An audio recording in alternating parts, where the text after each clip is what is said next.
Bonjour et bienvenue dans la chaîne Mathématiques Sciences. Aujourd'hui, je reprends et expliquer une nouvelle vidéo qui est une vidéo ancien David à Terre sur le thème numéro 2, le vivant et son évolution, et plus précisément donc une vidéo sur la reproduction sexuée. Alors donc là, oui, ça fait partie d'un chapitre un peu dégoûtant, je l'avoue, mais néanmoins, c'est un chapitre très intéressant. C'est sur la reproduction sexuée et asexuée et la dynamique des populations. Bon, alors donc là, bien évidemment, hein, on va pas tout étudier ce chapitre, hein, on va pas faire des dissections malheureusement. Je suis un peu dégoûté d'ailleurs qu'on puisse pas en faire, mais bon, si vous avez envie d'en aller en voir, je vous conseille de taper sur internet sur dissection d'animaux et puis voilà, vous en verrez. Ok. Bon, voilà, voilà. Enfin bref, malheureusement on peut pas faire des dissections, c'est tant pis pour ça. Bon, donc justement, il faudrait déjà se poser la question, mais qu'est-ce que c'est qu'une reproduction sexuée? Qu'est-ce qu'il me raconte encore avec ce mot-là? Déjà, j'aime pas ce chapitre. En plus, il me raconte un mot dégoûtant que j'aime pas. Bon, oui, la reproduction sexuelle des êtres vivants, en gros, eh ben, elle fait intervenir deux gametes, ok? Un ovule et un spermatozoïde, ok? Donc, l'ovule, eh ben, ça vient de l'organe féminin, ça vient du féminin, ok? Donc, de la femelle, alors que le spermatozoïde, eh ben, va venir tout simplement du mâle, ok? Bon, si on met ça dans un contexte humain, ça voudrait dire que l'ovule vient de la femme et du coup, le spermatozoïde, vient tout simplement de l'homme, ok? Et ces deux-là, donc ces deux cellules, ces deux gamètes, pardon, ils s'unissent lors de la fécondation. En gros, c'est ça qui définit la fécondation. C'est l'union entre deux cellules reproductrices, un ovule et un spermatozoïde. Ok. Et donc, du coup, elle aboutit à la formation d'une cellule œuf, première cellule, bien évidemment, du nouvel individu qui est en cours de création. Ok. Bah voilà, voilà. Après, chez les animaux, donc, la fécondation se fait dans un milieu aquatique ou dans le corps de la femelle. Lorsque ça se fait dans un milieu aquatique, on parlera de fécondation externe, alors que quand ça se fait dans un milieu, dans le corps de la femelle, et bah du coup on parlera de fécondation interne, et donc on peut également parler, et bah tout simplement d'accouplement, ok. Bon, peut-être pas dans tous les cas, mais dans certains cas on pourra parler d'accouplement. Autant vous dire, chez les hommes, on effectue des accouplements. Voilà, pour ceux qui voudraient savoir, hein.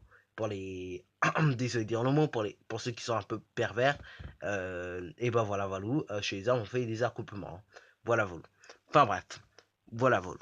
Et donc, justement, chez les plantes à faire maintenant, essayons de voir le truc qui se passe. Et bien, justement, chez les plantes à faire, ok, et ben les grains de pollen qui referment les cellules reproductrices mâles, produites par une fleur, assurant la fécondation d'une cellule reproductrice femelle d'une autre fleur, et bah du coup, voilà, voilà. Et bah c'est ainsi que se forme dans une graine, dans un fruit, ok. C'est ainsi que donc se forme une graine dans un fruit.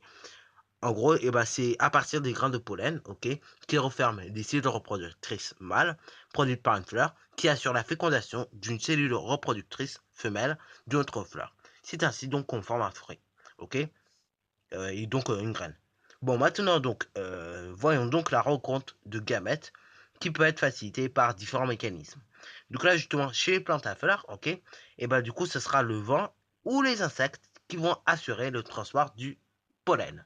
Chez les animaux, du coup, ce sera ce qu'on appelle la parade nuptiale qui facilite le rapprochement des partenaires et en milieu aquatique, les gamètes sont attirés par des substances chimiques qui sont produites du coup par les ovules.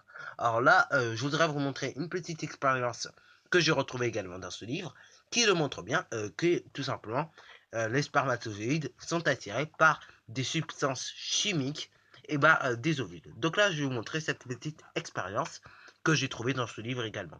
Donc voilà, voilà, je suis à la page et donc là, je vais vous montrer la petite expérience. Alors là, si soit vous aimez pas l'expérience et au lieu tout simplement de mettre de mauvais commentaires, dire je suis un gros pervers, etc., autant, autant disliker la vidéo, mais ne mettez pas des commentaires méchants, ce sera pas mal.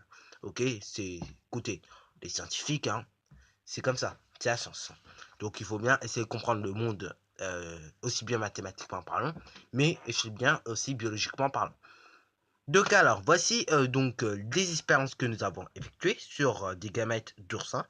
Et donc là, d'une part, voici l'expérience que nous avons faite. Donc voici l'expérience 1. qui tout simplement est la suivante, c'est des spermatozoïdes qui sont dans l'eau de mer, ok, avec bien évidemment des ovules. Donc là, vous avez les spermatozoïdes ici et les ovules qui sont dans l'eau de mer. Voilà, Valou. Après, donc, voyons ce qui se passe, et bah, ici, lorsqu'on a fait cette expérience. Du coup, il se passe qu'il y a la création d'un pont entre les deux gouttes par l'expérimentateur. Ok, donc on a créé un pont entre les deux gouttes par l'expérimentateur. Et après, qu'est-ce qui se passe, pardon? Et là, il y a le déplacement des spermatozoïdes. Maintenant, justement, expérience 2. Nous avons cette fois-ci des spermatozoïdes dans l'eau de mer. Et après, nous avons l'eau de mer qui n'a jamais contenu d'ovules. Nous avons, bien évidemment, par un expérimentateur, créé un pont entre les deux gouttes. Et là, comme de par hasard, il n'y a pas de déplacement de spermatozoïdes. Expérience 3. Nous avons cette fois-ci donc des spermatozoïdes dans l'eau de mer et l'eau de mer contenant des molécules produites par l'ovule. Nous avons créé un pont entre les deux gouttes par l'expérimentateur. Et donc là, on voit bien qu'il y a déplacement des spermatozoïdes. Donc là, clairement, on peut en déduire que tout simplement les spermatozoïdes, en gros, sont attirés par les ovules du fait des substances chimiques. Ok, par des substances chimiques. Voilà, voilà. Bon alors maintenant, pour se maintenir dans son milieu, une population d'êtres vivants doit trouver les éléments nécessaires pour constituer son habitat et donc pour se nourrir également. La quantité d'aliments disponibles conditionne donc tout simplement la réussite de la reproduction sexuée et la survie des individus. Le milieu a donc une influence sur la dynamique de la population. D'ailleurs, je voudrais, avant que la vidéo se termine, vous dire une petite chose. Quand on se reproduit, entre parenthèses, avec d'autres êtres vivants, juste pour faire survivre en gros sa génération, si vous voulez. Si on peut voir ça comme ça. Par exemple, on va dire que, allez, je vais prendre ça avec des objets parce que j'ai pas envie de prendre ça, j'ai pas envie de prendre avec des personnages. Bon, on va dire, vous avez un feutre jaune, ok? Enfin, un feutre jaune et un feutre orange. Vous les fusionnez ensemble, vous obtenez une nouvelle couleur. Ok, voilà, voilà. Toc toc, vous les fusionnez, vous obtenez une nouvelle couleur. Super. Après, donc, ce feutre, il va trouver encore une nouvelle personne, il va fusionner avec une nouvelle couleur, etc., etc. En gros, c'est juste pour faire survivre sa génération. Et après, on fait ça on multiplie ça par 1000, on multiplie ça par 10 000, par 10 milliards et par des millions. Vous allez voir que, au final, c'est pour ça qu'on est beaucoup sur Terre. Hein. C'est parce qu'on a fait des reproductions. Voilà, voilà. En gros, la reproduction sert juste à faire survivre sa population et donc, tout simplement, à élargir sa génération. Bon, voilà, voilà. Enfin, ce n'est qu'une partie, hein, si vous voulez, parce que bon, après, malheureusement, il y a des moments, ça peut s'arrêter la reproduction. Bah là, voilà, voilà. Et donc, parce que vous avez peut-être pas trouvé votre femme, et donc, voilà, quoi. Vous êtes plus sur Terre.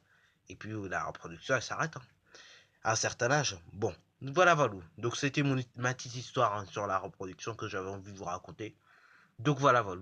Sur ce, donc, c'est déjà la fin de cette vidéo.